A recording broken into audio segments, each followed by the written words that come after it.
마태복음 5장 20절 한 절만 보겠습니다. 마태복음 5장 20절입니다. 우리 함께 한 목소리로 한 절이니 같이 봉독하도록 하겠습니다. 마태복음 5장 20절입니다. 내가 너에게 이르노니 너희 의가 서기관과 바리새인보다 더 낫지 못하면 결코 천국에 들어가지 못하리라. 아멘, 아멘, 네, 아멘. 오늘 2부 예배를 사실은 오늘 제가 설교를 못하니까 우리 부목사에게 대신 설교를 좀 해달라고 했습니다. 왜냐하면 목이 이게 자꾸 이렇게 고장이 한번 나누니까 한 40일은 말하지 말고 쉬어야 한다는데 계속 이렇게 다니다 보니까 소리가 거의 안 나올 때가 있더군요. 그래서 우리 부목사에게 좀 부탁을 했는데 만약에 내가 아침에 일어나서 소리가 좀 나오면은 그 다음에 쓸 테니까 하여튼 뒤에서 준비 좀 해줘라. 근데 아침에 눈을 떴습니다. 새벽에. 혼자 한번 시험을 해봤어요. 할렐루야 할렐루야 한데 소리가 나와서 얼른 다시 준비하던 설교를 마저 다 이렇게 두 편을 준비하고 그래 오늘 두 편 마가의 다락방까지 가서 설교를 해야겠구나 하는 생각을 했습니다. 그래 하여튼 이 방주교회로 와서 설교를 준비를 다시 한번 보고 있는데 우리 교인이 한 분이 들어오셨습니다. 들어오셔서 목사님 저 아시겠죠? 물론 그분은 잘못된 교회에 들어가서 있었던 분입니다. 그것이 진리인 줄 알고 꽤 오랜 세월을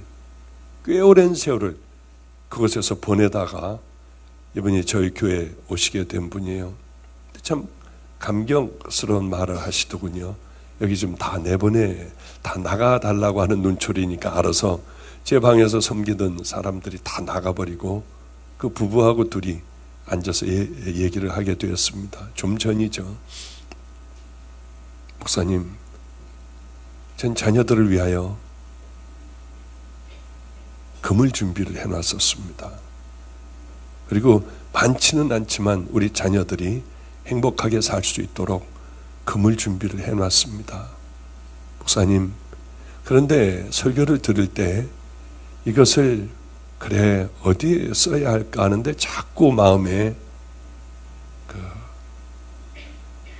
이런 선교지에 보냈으면 참 좋겠다고 하는 마음이 들더래요. 그런데 그게 자꾸 결단하기가 어려워서 결단을 하고 이렇게 가지고 오는데 그렇게 감사하고 고맙고 눈물이 나도록 고맙더랍니다. 이게 행복이구나. 얼마나 고마웠겠습니까? 저 결단을 하기까지 참 힘들었겠다. 그러나 내게 있는 것을 정말 힘들지만은 남을 줄 때 가장 필요한 사람들에게 심을 때 하나님이 주시는 그 기쁨이요. 괜히 그렇게 눈물 나고 괜히 그렇게 그냥 하나님 앞에 감사하고 한 마음을 이분도 동일하게 이 가족도 깨달았겠구나 하고 기도를 해주고 이렇게만 놔두고 그 다음에 얼른 우리 재정부장을 좀 오게 해가지고요. 이것을 그렇게 해서 바로 우리가 하려고 하는 그 선교의 일에 쓰도록 해라 하고 그 일을 하고 가만히 이렇게 생각을 해보니까 진짜 하나님께서 주시는 기쁨은 소유에서 있지 않구나.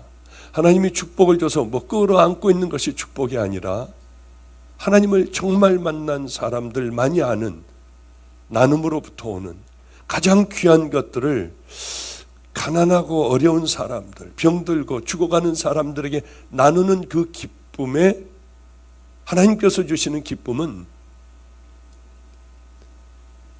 가장 큰 기쁨이 소유를 나누는 것임을 이 시대의 교인들은 모르겠구나 하는 생각을 했습니다.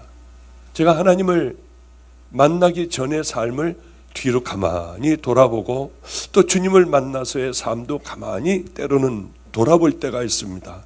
뒤를 돌아보는데 하나님을 만나기 전에 내게 하나님이 안 계셨을 때 저는 우리 아들 어린아이에게도 이렇게 얘기를 했던 적이 있어요. 야, 너 100만 원을 벌면 10만 원은 미래를 위해서 저축을 하고 나머지는 한 번밖에 없는 인생이니까 쓰고 즐기고 행복한데 하여튼 행복하다고 생각하면 그 일에 너를 위해서 써야 한다. 늘 그렇게 어린아이에게 가르쳐줬던 생각이 났습니다. 인생은 별거 아니야. 그냥 휘딱 가버리는 거야. 한 번밖에 없어. 그러니까 너를 위해서 살아야 해. 네 기쁨과 즐거움을 위해서. 그러다가 제가 주님을 만나게 되었습니다. 이게 얼마나 잘못된 생각인지요. 저는 그게 분명히 저는 똑똑하고 한 번밖에 없으니까 꾸역꾸역 잔뜩 많았다가 나 하나 제대로 쓰지 못하고 다른 사람이 써버리는 어처구니 없는 인생들을 많이 봤는데 너는 그러지 마. 넌 네가 즐기고 살아야 돼 하다가 주님을 만나게 됐습니다. 주님을 만나고 나니까 내가 얼마나 잘못된 삶을 살았는지요. 인생의 가치관이 소유나 명예가 아니라 나누는 데 있다고 하는 걸 깨닫고 다 나누기 시작을 했습니다. 그런데 그때 기억이 나요. 받아주는 사람이 오히려 고마워서 봉투에 집어넣고 이 더러운 돈을 준다고 하는 것이 미안해서요. 슬그머니 방석 밑에다가 놔두고 오고 어느 책을 한 권을 사서 책가피에 넣어서 책 읽어보세요 하고 그 책을 놔두고 나오고 어느 분이 기도원을 한다고 하면 그 기도원에 이 더러운 돈을 의미 없는 이거 쓸데없이 벌었던 이것들을 받아준다고 하는 게 기뻐서 얼른 갖다 주고요. 그러면 집에 와서 좋아 울었던 기억이 나요.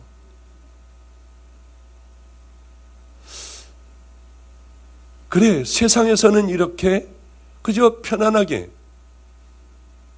벌고 쓰고 하는 삶, 너무 인생은 쉬운 거구나 생각하다 물론 어려움을 당했지만은 주님을 만나고 난 다음에 야, 주님의 길은 쉽겠다.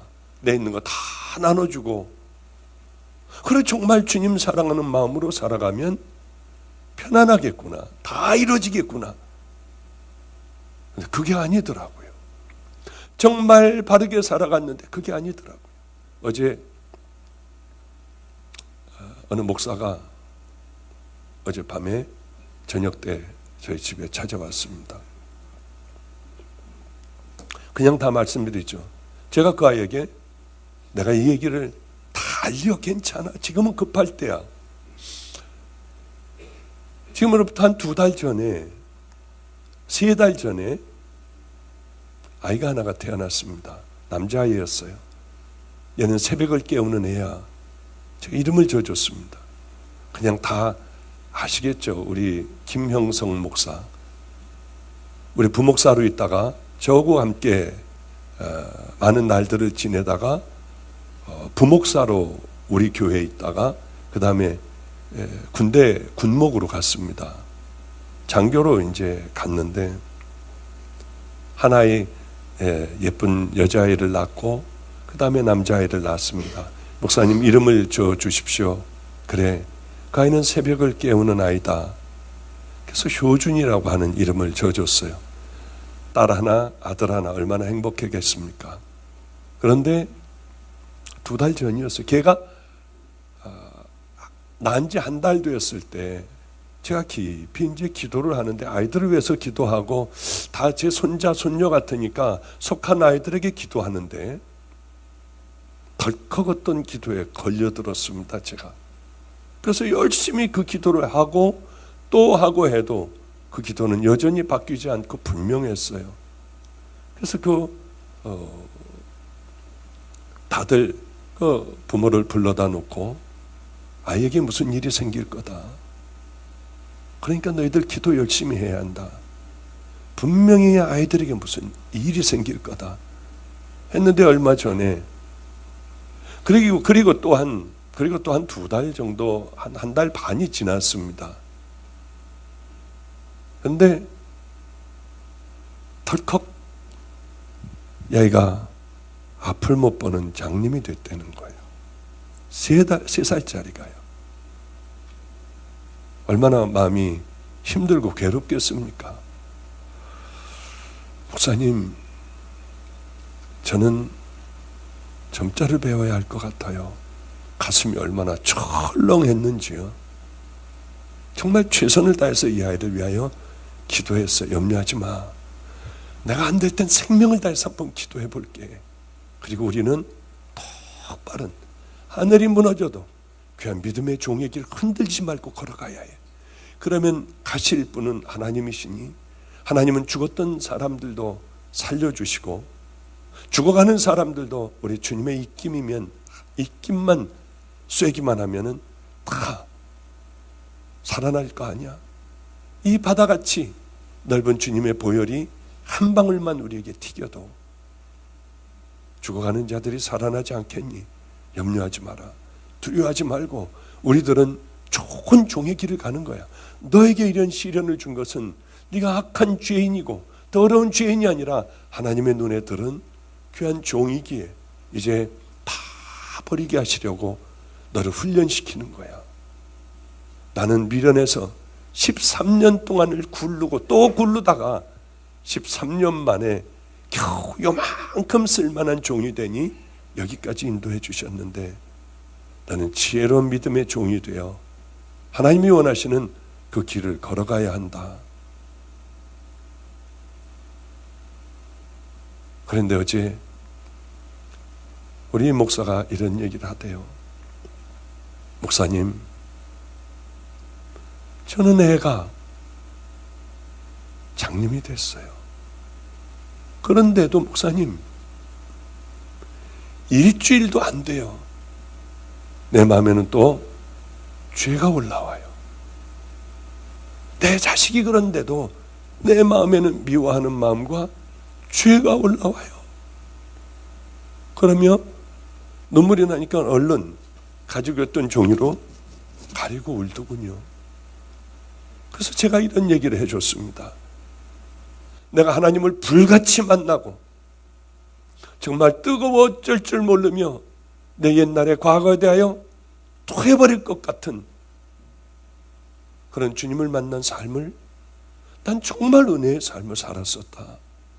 이제는 내가 다시는 죄에, 작은 죄에 그것도 내 한 가닥도 내가 잡지 않고 갈 거야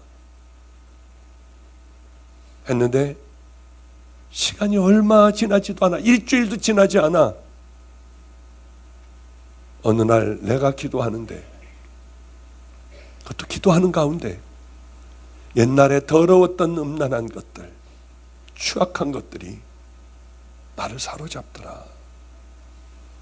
얼마나 깜짝 놀랐는지. 성결한 믿음의 신부로 분명히 갈 줄 알았는데 그게 아니라 깜짝 놀랄 정도로 난 다시 죄인의 자리에 가 있더라. 이게 인간이야. 그러면 제 얘기를 해줬어요. 우리는 뭘 해야 하느냐? 우리는 싸우며 걸어가야 하는 거야. 믿음의 용사가 뭐냐? 십자가 군병들이 뭐냐? 하루하루를 싸우며 하루하루를 앞으로 걸어가는 게 십자가의 군병들이야. 믿음의 용사들이야. 비록 넘어져도 다시 십자가 붙들고 다시 쓰러져도 예수님의 손 붙들고 그 눈동자를 보며 우리는 일어나 믿음의 길을 걸어가야 하는 그 사람들이 믿음의 용사들 아니겠니? 그러면서 저 혼자 이 생각을 참 많이 했던 생각 중에 하나입니다. 예수님이 돌아가시면서 다 이루었다 하니 그 말씀을 하셨기 때문에 예수님이 다 이루셨는데 우리가 싸울 게 뭐냐? 이런 공격을 저는 참 많이 받아요. 당신은 바리새인이다. 행위신앙이다.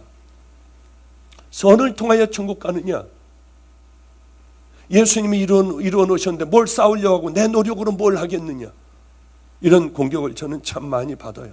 예수님은 우리를 위해서 다 이루어 놓으셨습니다. 맞습니다. 믿음으로 받아야 하는 거 다 맞습니다. 예수 그리스도의 십자가의 보혈 외에는 우리는 천국 갈 수 없고 죄가 씻겨질 수 없어요. 예수님은 우리 위해서 다 이루어 놓으셨습니다. 거기까지는 다 맞습니다만은, 그러나 그것을 취하는 것은 우리가 취해야 합니다. 아무리 주님이 십자가에 달려 돌아가시고 길을 만들어 놓으셨어도 쳐다보지도 않고, 예수님의 초청에 청함을 받는데 응하지도 않은 자들은 다 지옥이에요. 청함을 받은 자들이 수도 없이 많지만 그 안에 택함을 받는 하나님의 자녀들이 있습니다. 그 사람들이 유일하게 천국의 문을 향하여 걸어가는 사람들입니다. 이렇게 택함을 받은 사람들은 많습니다. 그러나 이 가운데 청함을 받은 사람들은, 당연히 그리스도의 보혈로 씻겨진 사람들은 그 믿음의 길을 성령님과 함께 가는 겁니다. 성령님을 그렇다고 하면 우리에게 왜 주셨습니까? 성령님에게 모든 거 다 맡기면 저절로 손발이 움직여 그것을 향하여 걸어갈 수 있습니까? 믿음의 선한 싸움을 싸우라. 내 안에는 두 법이 있어. 악한 죄의 법 아래로 나를 항상 끌려오는도다. 사도 바울도 그랬습니다. 나는 죄인의 괴수 중에 괴수라고 했습니다. 과연 가만히 있으면 저절로 가질까요? 예수님이 다 이루어 놓으셨으니까 우린 할 것이 아무것도 없습니까? 아니에요. 죄인이더라고요. 만약에 제가 그 죄와 싸우지 않고 성령님이 다 해주실 거야 하고 맡겨놓고 걱정 안 하고 살아왔다면 전 다시 술을 먹었을 거예요. 전 다시 담배를 폈을 겁니다. 옛날에 하던 돈으로 하던 나쁜 짓을 했을 거예요. 성령님이 내 안에 계시기에 이게 잘못됐다고 하는 것을 말씀하시기에 저는 그것과 정말 힘든 싸움을 싸웠어요. 만약에 제 마음대로 살던 나와 하나님을 만나고도요, 싸우며 그저 요만한 싸움을 하고 지금까지 온 나와 지금 만나게 한다면 저는 분명히 다른 사람끼리 만나고 있을 줄 알아요. 가만히 있으면 안 됩니다. 성령님께서 그건 죄야 하면은 죄와 싸워야 하고, 그거는 네가 가야 할 길이 아니야 그러면 그것과 싸워야 하고요. 그렇게 하루하루를 싸우며 걸어가는 길이 하나님의 자녀들의 길이 분명하다고 저는 생각하는 사람입니다. 그래서 이제 주님께서 너를 선택하셔서 네 아들을 통하여 이제 너를 귀한 종들로 다 훈련시킬 거야. 맞습니다. 당신은 죄인이기 때문에 이렇게 하나님이 다루실 거야가 아니라, 많은 죄인인 사람들 가운데 너는 그래도 가망이 있으니까 하나님께서 채찍을 들어 너를 연단을 시키시고 귀한 믿음의 종의 길을 가게 해주실 거야. 이제 나중에 이 길을 한참 걸어온 다음에 너희 아들이 눈을 떴을 때 하나님께서 이 아이가 내게 주신 귀한 상급이구나 생각할 그 때가 있을 거야. 저는 늘 알지는 못합니다. 어쩌다 하나님께서는 꼭 알아야 될 것들을 가끔 어쩌다가 그렇게 알게 해 주실 때 이렇게 알 수 있는 사람이지, 전 특별한 사람도 절대로 아닙니다. 하나님을 만나기만 하면 모든 것들이 가만히 있어도 그냥 다 이루어 놓으신 우리 예수님께서 나를 고속도로로 달리게 해 주시겠구나 하는 어처구니 없는 생각을 했는데 그게 아니었어요. 바로 며칠 만에 저는 싸워야 할 것들이 생겼습니다. 죽도록 싸워야 할 것들이 생기고, 이제 개척하기만 하면 하나님께서 양들을 구름대같이 몰아주실 거고, 내가 배고플 때는 하나님이 누가 라면을 갖다 놓게 하실 거야. 만나와 메추라기가 떨어질 거야. 그러나 해보니 전혀 아니었어요. 아무리 해도 안 됐습니다. 열심히 승려들에게도 전도를 했어요. 비웃음을 사가며 버스에 올라가서 예수는 그리스도라고 했습니다. 전도지를 나눠줬는데 전도지가 밤낮 더러워지니까 운전기사가, 버스 기사가 차를 세우더니 저를 멱살을 끌고 끄집어냈어요. 왜 이렇게 더럽게 하느냐. 그 다음 날도 가서 깨끗하게 먼저 치우고요, 그 다음에 버스가 마지막 종점에 가서 다 그것을 주웠어요. 나중에 그분이 저에게 인사까지 하고요. 그렇게 하는데도 교인이 없었습니다. 세상에서 살 때는 내가 이게 뭐가 잘못된다 하면 얼른 바꾸면 돼요. 이 길을 걸어가면 뭐를 바꿔야 할까? 내가 어떻게 해야 될까? 정말 나름대로 최선을 다했습니다. 새벽 2시 반이면 일어나서 3시서부터 새벽 기도를 하고요. 난 12시까지 뭐 할 것 없으니까 새벽 기도를 열심히 하며 하나님 앞에 죽어라고 매달리면 될 거야. 안 됐어요. 아무도 안 왔어요. 버림받은 것 같았습니다. 나는 버림받았을 거야. 그런데 그때 제가 굉장히 귀한 것을 하나를 깨닫게 되었던 바로 그 사건이 하나가 있었습니다. 해도 안 돼요. 나는 버림받았을 거야 하는 마음 가운데 살아가는데 이런 생각이 깊이 제 안에 들어왔습니다. 세상에서 그래 아무리 잘 먹고 잘 살고 똥똥거린다 해도 그 마지막이 내가 널 몰라 하신다면은 세상에서 그 사람이 가장 불행한 사람일 거야. 나는 한 명도 없지만 아무도 없는 목회를 지금 이렇게 하고 있지만 큰 수도 없는 많은 사람들을 교인들을 데리고 목회를 하는데 과연 주님께서 너 몇 명이나 다 버리고 좁은 길을 가게 했니? 너는 몇 명이나 구원의 길로 인도했니? 하나님 앞에 할 얘기가 없는 종이라고 하면 그는 불쌍한 사람일 거야. 가장 불쌍한 종일 거야. 그러나 나같이 해도 안 되고 지하교회에서 그저 한두 명 데리고 목회를 하다가 주님 앞에 갔어도 그들을 믿음의 용사로 만들었다면 나는 귀한 하나님의 종이 될 거야. 그런 생각이 제게 깊이 들어오게 됐습니다. 제일 큰 교회 목사님들이 축복을 받았다면 사도 바울은 뭘까? 고난을 당하며 결국은 그렇게 순교를 한 예수님의 제자들은 도대체 뭘까? 하는 생각을 하게 됐습니다.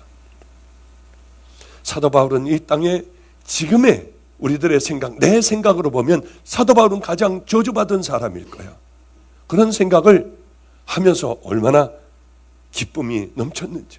가장 불행한 사람은 하나님의 자녀로 부르심을 받았으면서도 내가 가는 이 길이 맞다고 생각하며 어처구니 없는 길을 걸어간다면 참 불쌍한 사람일 거라고 생각했습니다. 교인이 없는 것이, 사람들에게 모욕을 받는 것이, 먹을 것이 없는 것이 불행한 것이 아니라 내가 너를 도무지 알지 못해. 너는 뭐 하다 왔니? 하는 말씀이 가장 불행한 사람들이겠구나 생각을 했습니다. 그러다가 어느 날 부자와 나사로 아시죠? 부자와 나사로가 생각이 났어요. 부자는 매일 파티를 했습니다. 나사로는 그 상에서 떨어지는 부스러기를 먹었고요. 결국은 다 가게 돼 있습니다.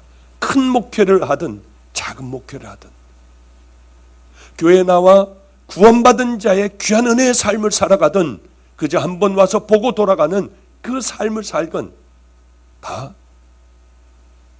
죽게 돼 있습니다. 부자도 죽고 나사로도 죽었습니다. 부자는 지옥을 갔고 나사로는 아브라함의 품에 안겨 있었습니다.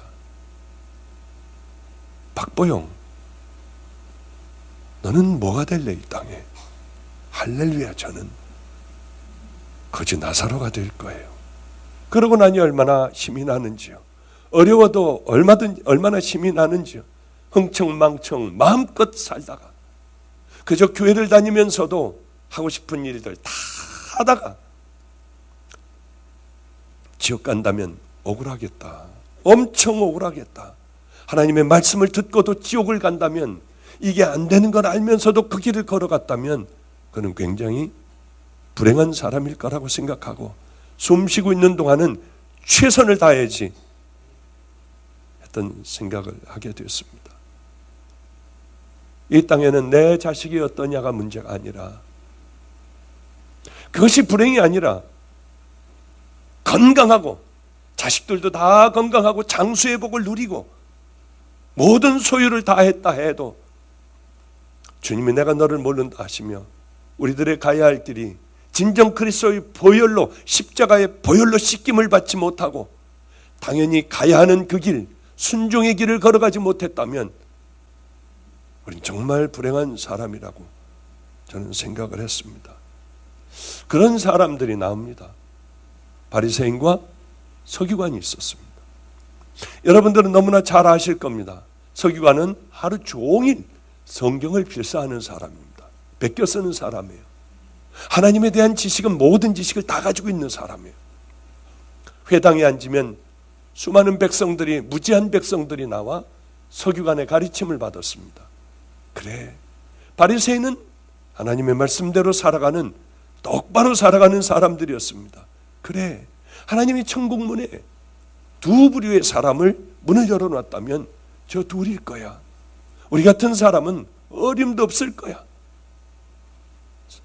예수님을 만났던 창녀들, 세리들, 악한 죄악을 저질렀던 강도들은 스스로는 나는 아닐 거라고 생각을 했습니다.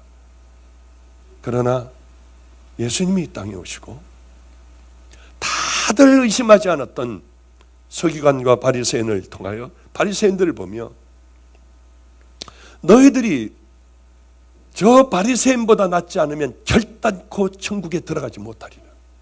저 사람들보다 나아야 한다. 얼마나 좌절하고 절망했을까요? 백성들은. 우리 같은 무지랭이가 어떻게 저 사람들보다 더 나을까? 너희들의 신앙과 믿음이 어린아이 같지 않으면 결단코 너희들은 천국에 들어가지 못할 거야. 예수님은 거짓말하지 않으세요. 예수님은 결단코 못 들어가면 못 들어가는 거예요. 우린 이 사실을 알아야 해요. 절대로 못 들어가. 우린 못 들어가요. 예수님이 이렇게 말씀하시고 그래 다 들어와. 그래 다 들어와. 지옥은 무서운 곳이잖아. 그러시는 분이 아니지 않았습니까? 어린아이는 아무것도 몰라. 부모 없으면 죽어요. 부모 없으면 거지가 되는 거예요. 부모 없으면 먹지도 못해요. 우리에게는 예수님이, 하나님이 그런 분이 되어야 됩니다. 그런 아이들 같은 신앙과 믿음을 가진 사람들만이 천국을 들어가요.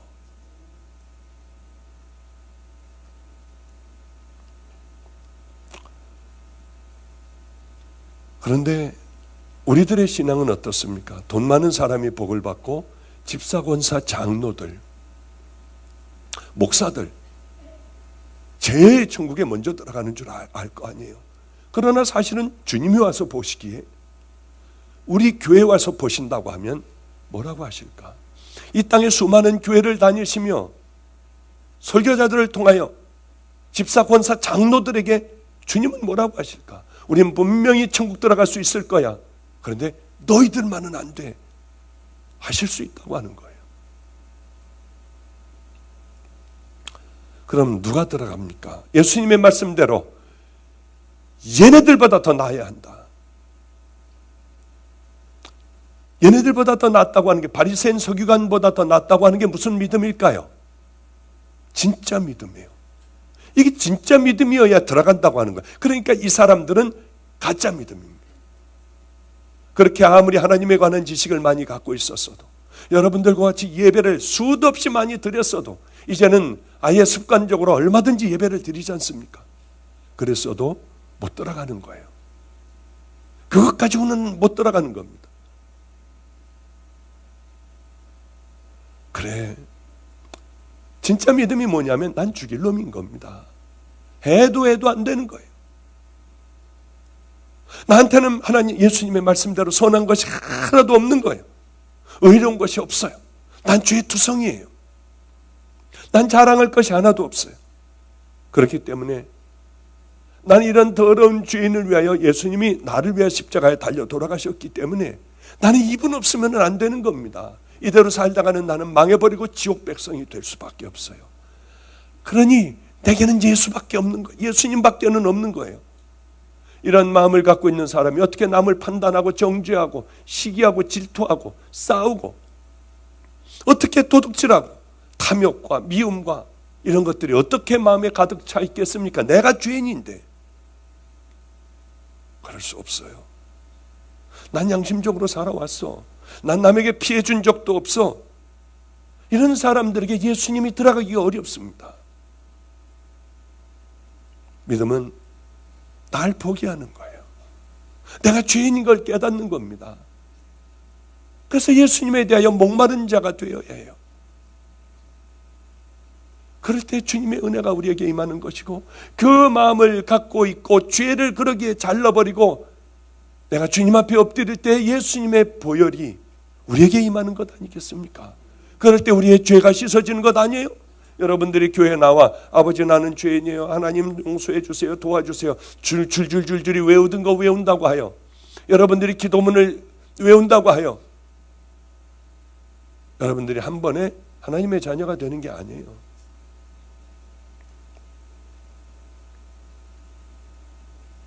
하나님, 나는 남의 것을 뺏은 적도 없고 도색한 적도 없어요. 나는 금식도 일주일에 2번씩이나 합니다. 나는 11조를 단 한 번도 빼먹은 적도 없어요. 나는 거짓말하지 않아요. 나는 간음도 해본 적이 없습니다. 야, 큰 소리를 내 그렇게 기도하는 저 사람들 보고, 야, 저 사람들 천국 가겠구나. 우리 같은 사람들은 천국 못 갈 거야 아마.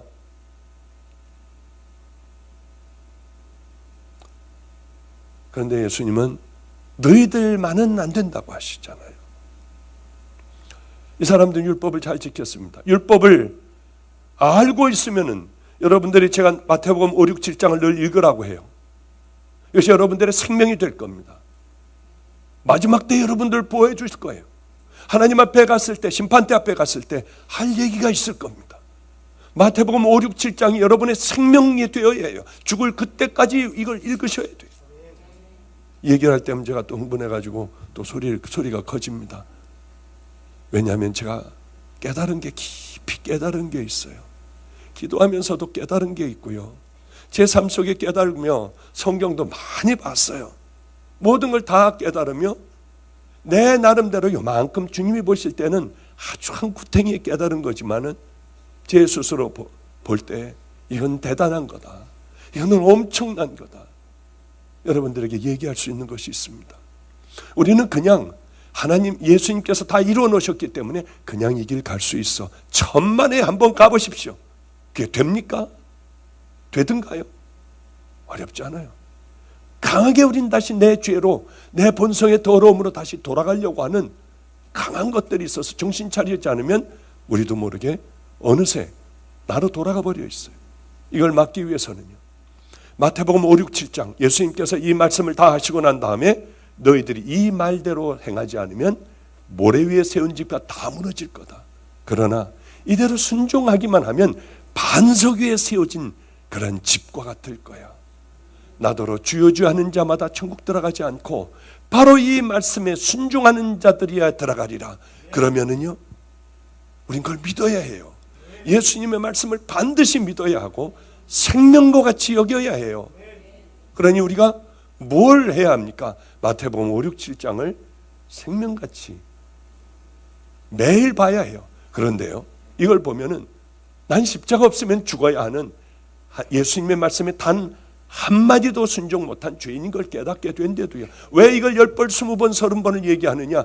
가장 중요한 것이고 제가 이 길을 걸어가며 가장 귀한 것이라고 여러 영성가들, 여러 수도사들, 이런 사람들의 것도 제가 다 읽어봤어요. 이게 최고였어요. 이 사람들은 이것을 고집을 해요. 아주 죽도록 이걸 붙잡고 있는 사람입니다. 귀한 분들이요.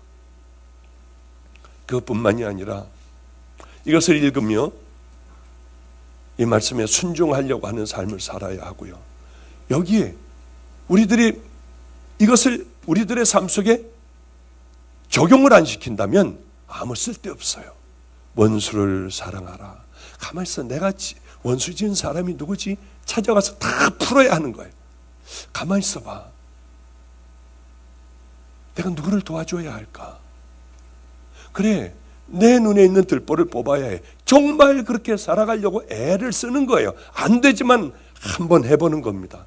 그 다음에 우리들의 삶 속에 이것이 내 영혼 깊숙이 들어와 내 기준, 삶의 기준이 되어야 하고요. 내가 주인인 이것을 뽑아버리고 이것이 예수님의 말씀이 주인이 되게 하고, 늘 말씀드리지만 어떤 사건을 만날 때 예수님이면 어떻게 하실까? 그 다음에 성령님과 동행하며 덜 그분과 함께 살아가는 거예요. 그러면 정말 그 삶이 이어지면 여러분들은 어쩌면 사람들이 이단이라고 할 수 있어요. 입을 잘 다스리지 않으면 여러분은 어쩌면 많은 사람들이 여러분을 이단이라고 할 수도 있을 거예요.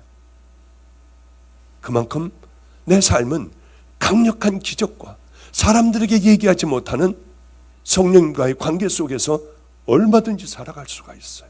그런데 거기까지 어떻게 그냥 예배드리고 한번 보고 나면은 뭐 구원도 좀 되고 어떻게 뭐 천국도 그냥 비비고 들어가지 않겠어? 아닙니다. 주님은 절대 그렇게 말씀하시지 않았어요. 율법을 통하여 알았으면 율법을 통하여 내가 얼마나 큰 죄인인가를 깨달아야 돼요. 잘못된 걸 깨달아야 하는데 이 사람들은 그걸 지켰으니까 나는 의인이라 하고 나는 저들과 같지 않다고 하는 겁니다. 바로 이 죄들에 빠지게 됐어요. 교회를 오래 다녔는데 이렇게 다니며 남을 비판하고 판단하고 그저 떠드는 사람들이 있습니다. 남에게 상처를 주는 사람, 남의 상처를 건드리는 사람, 그 사람들은 다시 한번 제자리로 가서 처음으로 돌아가 난 정말 구원받은 믿음의 자녀인가 다시 한번 생각해 봐야 할 겁니다. 사람들은 다 인정했지만 예수님이 보시기에는 그 사람들은 아주 악한 사람들이었습니다. 너희들은 절대로 못 가. 너희들을 기준으로 하여 이것보다 나아지가 얼마나 비참한 사람들이겠어요. 서기관과 바리새인보다 더 나은 의를 갖지 않으면 절대로 천국 못 들어갑니다. 예수님의 말씀이에요. 어린아이 같지 않으면 결단코 천국에 들어가지 못합니다. 주여 주여 하는 자가 들어가는 것이 아니라 하나님 뜻대로 행하는 자라에 들어가요. 제가 이번에 광주 안디옥교회라고 하는 곳에 집회를 갔다 왔습니다. 새벽을 집회를 하니까 소리가 안 나오는 거예요. 큰일 났네. 그래서 제가 목요철야도 못 쓰고 금요일도 못 썼어요. 제일 중요한 그런 것도 못 썼습니다. 그런데 피곤하여 떨어져서 한잠을 자고 눈을 떴는데 갑자기 어떤 생각이 진하게 생각이 나냐면요, 뜬금없이요, 비몽사몽인데 안성에서 옛날에 애들하고 함께 컴퓨터로 봤던 쉰들러 리스트라고 하는 그 영화 장면이 갑자기 생각나는 거예요. 나치스들이 이제 학살을 했지 않습니까? 유대인들을 학살을 하는데 이 쉰들러라고 하는 사람이 한 명이라도 더 구해내려고 아주 애를 쓰고 뇌물도 갖다 바치고 하며 이 사람들을 빼냅니다. 공장으로 빼내요.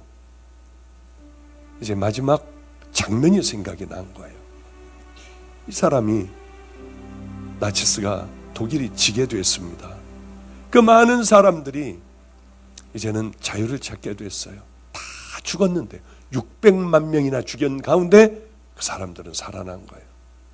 근데 마지막에 내가 저 자동차를 팔았더라면 돈을 만들어 10명을 내가 더 살릴 수 있었는데, 이렇게 보며 여기에 배지가 하나가 달려있으니 이 배지를 띄며 이건 금으로 되어 있으니 이건 2명은 더 살릴 수 있었는데 하며 엎드려 울더라고요. 그렇게 슬프게 울더군요. 그러니까 그 옆에 있는 유대인들이 당신은 할 수 있는 만큼 다 했습니다. 최선을 다했습니다. 더 이상 할 수 없을 만큼 했습니다. 아니라고. 내가 더 살릴 수 있었는데 10명을 12명을 더 살릴 수 있었는데 갑자기 자고 일어났는데 맨 마지막 날 그게 생각이 나는 거예요.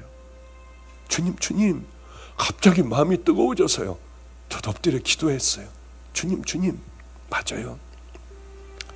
나는 마지막까지 내 집도 다 팔고 가지고 있는 거 다 팔고 그렇게 해서라도 이것이 지금 생각난 쉰들러 같이 이 땅에서 가장 불행한 사람들, 가장 고통스러운 사람들을 예수님을 지나 행복한 사람들로 저는 만들게요. 쉰들러는 유대인을 살렸지만 저는 이 땅에 불행한 사람들 한번 해볼게요. 잘은 안 되겠지만 한번 해볼게요.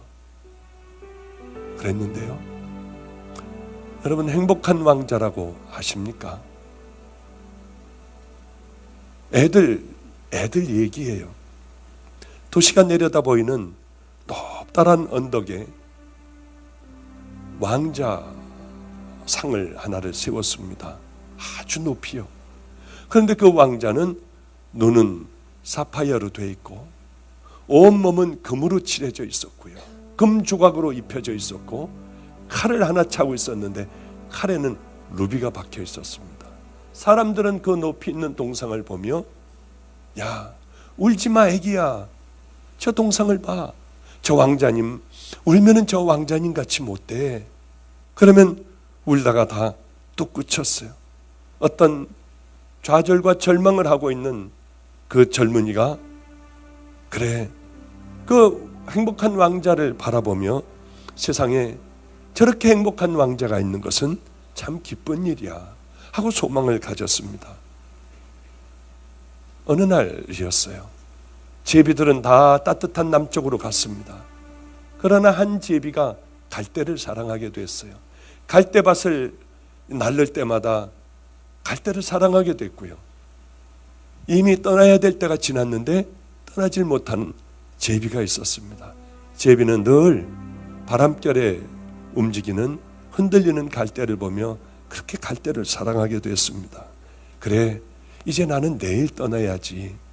이제는 추워서 얼어 죽을 것 같아 하고 그날 잠자리를 찾다가 야, 저 왕자의 발밑에서 자야지. 오늘은 금침대네. 거기서 졸고 있었습니다.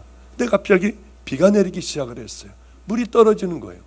다른 데는 떨어지지 않았지만 보니까 자기는 앉아있는 자리만 떨어져 날라서 왕자의 어깨에 앉았습니다. 보니 왕자는 울고 있었어요. 왕자님, 저는 비가 오는 줄 알았잖아요. 왕자님 왜 울고 있으세요? 왕자는 누구세요? 나는 행복한 사람이야. 나는 살아있을 때는 왕궁에서 행복하게 정원에서 친구들과 뛰어놀았고 밤에는 파티를 하며 춤을 췄어. 그런데 담 너머에 저 세상에는 무엇이 있는지도 몰랐어. 이제 내가 죽고 나서 동상으로 서고야 세상을 바라볼 수 있었단다. 내가 너에게 하나만 부탁을 할게. 저기 보면 창문이 열려있는 저 집에 허름한 집이 있어. 야위고 거칠은 손으로 바느질을 해가며 먹고 사는 엄마가 있는데 그 아들은 열이나 죽고 있단다. 지금 죽어가고 있어. 그러나 병원도 데려가지 못해. 네가 이 루비를 갖다가 하나 떨어뜨려 주지 않겠니? 그러면 저 사람들은 참 행복할 거야. 루비를 물어다가 떨어뜨려 주었어요. 아, 저 아이는 목이 마르고 열이 저렇게 나는구나. 파닥거리며 그 아이의 열을 식혀줬습니다. 그리고 왕자에게 돌아와서 이렇게 얘기했어요. 이렇게 추운 날에 내 몸은 왜 이렇게 뜨거운 거죠? 그래요. 그 다음에 이제 나는 떠나야 해요. 하루만 더 자고 갈 수 없니? 왜냐하면은 성냥팔이 소녀아이가 성냥을 그만 개울에다 떨어뜨려 들어가면 아버지에게 매질을 당해. 내 눈에 있는 이 사파이어를 하나를 띄어다가 아이에게 주지 않겠니? 갖다가 또 물어다 주었어요. 눈을 어떻게 뽑아요? 괜찮아, 뽑아. 눈을 물어다 그 아이에게 갖다 주었습니다. 하여튼 어쨌든 연극 대본을 쓰고 있는, 추워 굶주리고 있는 그 사람에게도 마지막 눈을 갖다 주고요. 이제 아무것도 없었어요. 나는 볼 수가 없어, 세상을. 네가 얘기 좀 해줄래? 제비가 온 세상을 다니며 봤던 얘기들을 해줬습니다. 그런 거 말고 네가 여기저기를 날아다니며 내가 볼 수 있는 그곳에 있는 얘기를 해줘. 그 얘기를 해줬어요. 왕자님, 어떤 아이가 너무 배고파 쓰러져 있었어요. 아이들은 서로 한숨을 쉬며 나는 언제 먹을 수 있지 우리는? 그리고 서로의 팔을 베고 길거리에 누워 자는 애들이 있었어요. 그런데 경찰이 지나가다 소리를 쳤습니다. 절로 꺼지지 않을래? 제비는 자기가 본 것을 왕자에게 다 얘기해 줬습니다. 내 몸은 순금으로 덮여 있어. 내 몸의 금을 물어다 그 아이들에게 다 나눠줘. 그래서 늘 금조각을 다 나눠주게 돼 있었어요. 나눠줬습니다. 애들이 빵을 그렇게 맛있게 먹고 있어요. 애들이 좋아 어쩔 줄 몰라요. 왕자는 행복하게 웃었습니다. 이제 왕자님, 저는 떠나야 돼요. 손에 입맞춤을 해도 될까요? 그래, 손이 아니라 내 입술에 입을 맞춰줘. 눈도 없고 이미 다 헤어져 버린 왕자의 입에 입을 맞추고 이제 제비는 떠나려 했지만은 너무 추웠고 먹을 것을 못 먹어 그만 자기가 앉아있던 그 자리에 떨어져서 죽어버렸습니다. 사람들이 지나가다가 저 흉물스러운 저 동상을 다 갖다 저 용광로에 갖다 집어넣어 녹여버리라고 했고요. 그 동상은 용광로에 쳐 넣어지게 됐습니다. 근데 이상하게 심장만큼은 녹지를 않았어요.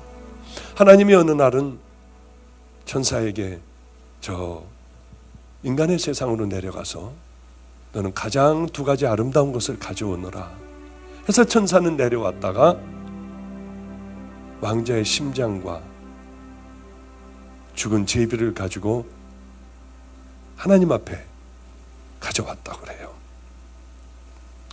우리 주님은 그 제비하고 왕자를 칭찬하시면서 너는 바로 이 아름다운 내 정원에서 노래를 부르는 제비가 되거라. 또 왕자야, 너는 나하고 이제 영원히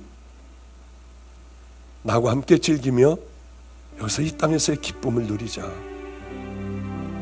해서 주님의 정원에 함께 살게 되었다고 하는 그 얘기가 탁 생각이 나는데 눈물이 나는 거예요. 쉰들러 리스트 같이. 그래, 행복한 왕자같이 다 뺏겼지만 가장 행복했던 이 왕자같이 살아야 하는 것이 우리 크리스찬들인데, 우리 믿음의 용사들인데, 믿음의 동지들인데, 함께 이 길을 그렇게 짊어지며 힘들고 어려워도 우리가 함께 걸어가야 하는 인터넷 성도들과 방주교회 교인들이 되어야 하는데 왜 우리는 이렇게 멀리 왔으며 잔뜩 치장하는 것으로 우리는 기쁨을 여기고 사람들 앞에 봐라 자랑으로 여기며 어처구니 없는 삶을 살아갈까? 이제 말씀을 마칠게요. 너희 의와 서기관과 바리새인보다 낫지 아니하면 결단코 천국에 들어가지 못하리라. 우리들의 의를 다 버려야 합니다. 너희들이 어린아이와 같지 아니하면, 그렇게 순종하고 나를 붙들고 나를 딸지 않으면 결단코 천국에 들어가지 못하리라. 우린 주님의 말씀으로 받아야 해요. 좌절하고 절망하지 마십시오. 우리에게는 오늘도 십자가가 있어요. 주님 앞에 엎드려 정말 내가 죄인인 것을 깨닫고 별 볼 일 없는 죄인임을 깨닫고 십자가를 붙들면 거기서는 역시 예수님의 빗방울이 우리 정수리에 떨어지는 거예요. 우리는 보지 못하고 느끼지 못하지만요, 그렇게 된 사람들만이 귀한 믿음의 길을 성령님과 동행하며 갈 수 있습니다. 주님이 저에게 물으실 거예요. 너는 방주교회를 인터넷 성도를 얼마나 좁은 길로, 내 원하는 길로 들어오게 했니? 우리는 무조건 이 길을 걸어가야 해요. 여러분, 의심되고 내 믿음이 의심되는 분들이 있으면 제 방에 메어 터지도록 들어와도 괜찮아요. 다른 거는 몰라도, 제가 설교 시간을 줄이더라도 여러분 함께 걸어갈 수 있도록 우리는 무조건 이 길로 걸어가야 해요. 눈을 떴을 때, 주님 앞에 갔을 때 너는 내 자녀가 아니야 하면 우리는 어떻게 해요? 우리 모두가 다 눈이 뽑히고 우리 온몸이 다 벗겨져도 하늘나라에 귀한 상급을 받는 주님의 정원에서 함께 영원토록 지내는 믿음의 자녀들이 꼭 되시기를 주님의 이름으로 축복합니다. 기도하겠습니다. 하나님 아버지, 미련한 우리들의 눈을 띄워주시고 은혜의 길을 걸어갈 수 있도록 도와주소서. 인생에 어떤 고난과 역경이 닥친다 해도 그것이 우리들의 몽학선생이 된다면 그것은 우리에게 가장 큰 축복인 줄로 압니다. 아버지여, 도와주소서. 우리 효준이를 주님의 기적으로 함께 하여 주시사 아버지여 귀한 눈을 뜨게 하여 주시옵소서. 예수님 이름으로 기도드렸습니다. 아멘.